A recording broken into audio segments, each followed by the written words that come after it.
Bonjour. Comment Stimulus permet-il de débugger les exigences fonctionnelles des systèmes embarqués exactement comme vous débuguez du code? Prenons par exemple un contrôleur de phare qui doit allumer les phares quand la lumière est basse et les éteindre quand la lumière est forte. La spécification comprend 6 phrases. Les 4 dernières définissent le mode automatique. Les 6 exigences Stimulus sont là. Regardons la première. Quand le switch est on, Headlight doit être on.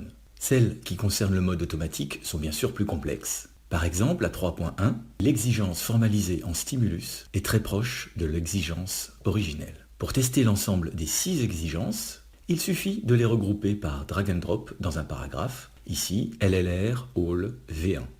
Allons dans l'environnement de test, un bloc diagramme. On drag and drop l'ensemble des exigences et on a 2 scénarios. L'un met le switch sur auto, et l'autre qui fait osciller la lumière entre 75 et 55%. Ces exigences sont-elles correctes? Lançons le simulateur, faisons 100 pas. On voit qu'au début la lumière baisse conformément au scénario. Headlight est à off, tout va bien.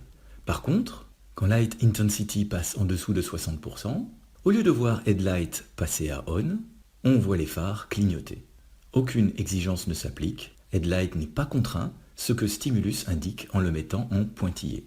Les exigences sont fausses, il faut les corriger comme vous corrigez du code. C'est ce qu'on a fait dans la version 2. Testons cette seconde version. Refaisons 100 pas.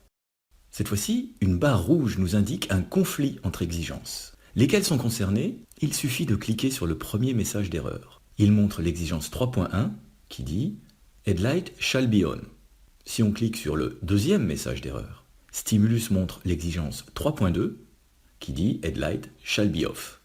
La version 2 est également incorrecte. Après correction, on teste la version 3. Cette fois-ci, on obtient le comportement désiré. Les phares sont éteints, puis allumés, puis éteints, conformément à l'évolution de la lumière ambiante. Cette spécification comporte aussi une exigence de haut niveau.